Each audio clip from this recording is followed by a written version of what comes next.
வணக்கமானவர்களே, நம்ம இப்போ 12ஆம் வகுப்பு கணிதவியல் பாடத்தில் அணிகள் மற்றும் அணிக்கோவைகளின் பயன்பாடுகளில் பயிற்சி 1.4ல் 3வது கணக்கு பார்க்குறோம். இதுவும் என்னது ஒரு வாக்கியத்தில் தான் கொடுத்துருக்காங்க, வாக்கிய சொற்றொடர்கள் கொடுத்துருக்காங்க. ஃபஸ்ட்டு கணக்கை நல்லா ரீட் பண்ணிக்கிட்டு மைண்டில் ஏற்றிக்கிட்டு அதுக்கப்புறம் செய்வோம். வேதியாளர் ஒருவரிடம் 50% அமிலத்தன்மை கொண்ட ஒரு கரைசலும் மற்றும் 25% அமிலத்தன்மை கொண்ட மற்றொரு கரைசலும் உள்ளது.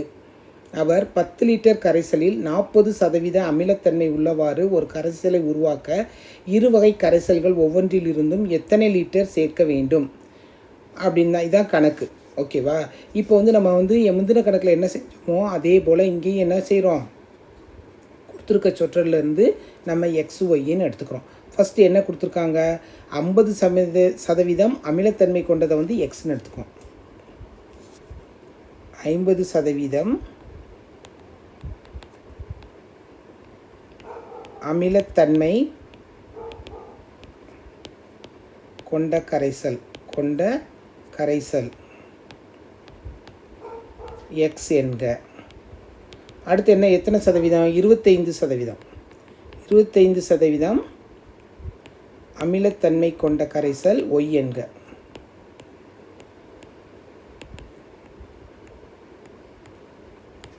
ஒய் என்க.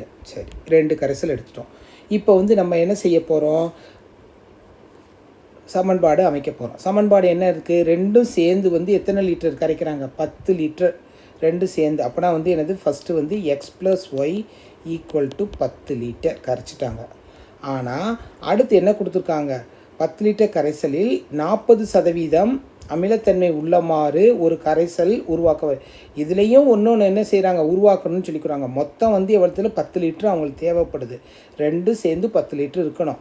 அவங்க அடுத்து அவங்க என்ன செய்கிறாங்கன்னு பார்ப்போம். என்ன செய்கிறாங்க, எக்ஸுங்கிற கரைசலில் எவ்வளோ இருக்குது, 50/100 50% plus y is equal to எத்தனை சதவீதம், 25%. அவங்களுக்கு எவ்வளவு இது வரணும், 40% இருக்கிற மாதிரி வேணும். 40/100. புரியுதா மாணவர்களே? இதை கொஞ்சம் சிம்பிளிஃபை பண்ணுவோம். சிம்பிளிஃபை பண்ணோம்னா என்ன வரும் நம்மளுக்கு, x/2 plus y/4 equal to இங்கே எல்லாமே வெறும் 4 மட்டும் வரும். ஓகேவா? இப்போ இந்த இதில் மீச்சிமா இல்லை எல்சி எடுக்கிறீங்க அப்படின்னா 4 தான் மீச்சிமா. எடுக்கும்போது என்ன வரும், ஆட்டோமேட்டிக்காக இங்கே 2x plus y equal to 16. இதுதான் ரெண்டாவது சமன்பாடு. இது முதல் சமன்பாடுன்னு எடுத்துக்கோங்க. இது ரெண்டாவது சமன்பாடு. இப்போ நம்ம எப்பயும் போல் அணிக்கோவைகளாக மாற்றிடுவோம். டெல்டா ஈக்குவல் டு டெல்டா என்னது, 1 1 2 1. இப்போ இதனோட மதிப்பு என்ன வரும், ஓர் 1 -2 அப்படின்னா -1 -1 நாட் ஈக்குவல் டு 0. அதனால நம்ம மேற்கொண்டு கணக்கு செய்யலான்னு அர்த்தம். ஓகேவா? இப்போ அடுத்தது நம்ம என்ன செய்ய போகிறோம், ரெண்டாவது டெல்டா எக்ஸ் கண்டுபிடிக்க போகிறோம். டெல்டா எக்ஸ் கண்டுபிடிக்கிறதுக்கு நம்ம என்ன செய்வோம், ஃபஸ்ட்டு உள்ள மாறிகளை ஃபஸ்ட்டு நிரல்களில் போட போகிறோம். என்னது மாறிகள், 10 16. இங்கே 1 1 போட்டுக்கோங்க. போடும்போது என்ன வரும், 10 - 16 ஈக்குவல் டு -6. அடுத்து என்ன கண்டுபிடிக்க போகிறோம், டெல்டா ஒய். டெல்டா ஒயில் அடுத்து என்னது, ஃபஸ்ட்டு உள்ளதை நம்ம மாற்றவே மாட்டோம். ரெண்டாவது உள்ளதை நம்ம என்ன செய்ய போகிறோம், மாற்ற போகிறோம். மாற்றும்போது என்ன வரும் உங்களுக்கு, 1 2 அதை மாற்றக்கூடாது. ரெண்டாவது நிரல்களில் மட்டும் நம்ம 10 16 மாற்றிக்கிறோம். மாற்றும்போது என்ன வரும், ஓர் 16 16 -20 அப்படின்னா என்னது, -4. 20ல் 6 போச்சுன்னா 4. 20னுடைய அடைக்குறி தான் பெருசாக இருக்கிறதுனால மைனஸ் போட்டுக்கிறோம். அடுத்து நம்ம எப்பயும் செய்கிற மாதிரி கிராமர் விதிப்படி டெல்டா எக்ஸ் பை டெல்டா, அது என்னது x. X is equal to delta x by delta. -6 -1 minus into minus plus 6 அப்படின்னா x is equal to 6 highlight பண்ணிக்கோ. அடுத்து என்ன இருக்குது, y. y is equal to delta y by delta. delta y என்னது, -4 -1 equal to 4. அப்படின்னா y is equal to 4. இதையும் highlight பண்ணிக்கோங்க. இப்போ நம்மளுக்கு என்னது, கணக்கு முடிஞ்சிருச்சு. ஆனால் நம்மளுக்கு என்ன கொடுத்துருக்காங்க, வாக்கியத்தில் கொடுத்துருக்கிறதுனால நம்ம இதை என்ன செய்கிறோம், வாக்கியத்தில் எழுதுகிறோம். வாக்கியத்தில் எப்படி எழுதலாம், நம்ம கொஞ்சம் பெருசு தான், வேறு வழி இல்லை. 50% அமிலத்தன்மை கொண்ட எத்தனை லிட்டரு? 6 லிட்டரு.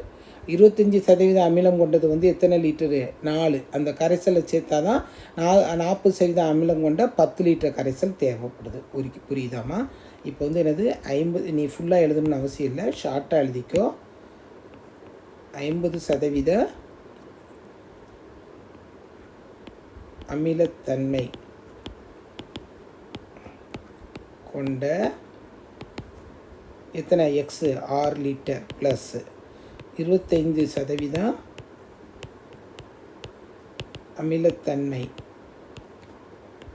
கொண்ட எத்தனை லிட்டர்? 4 லிட்டர் ஈக்குவல் டு 40% அமிலத்தன்மை கொண்ட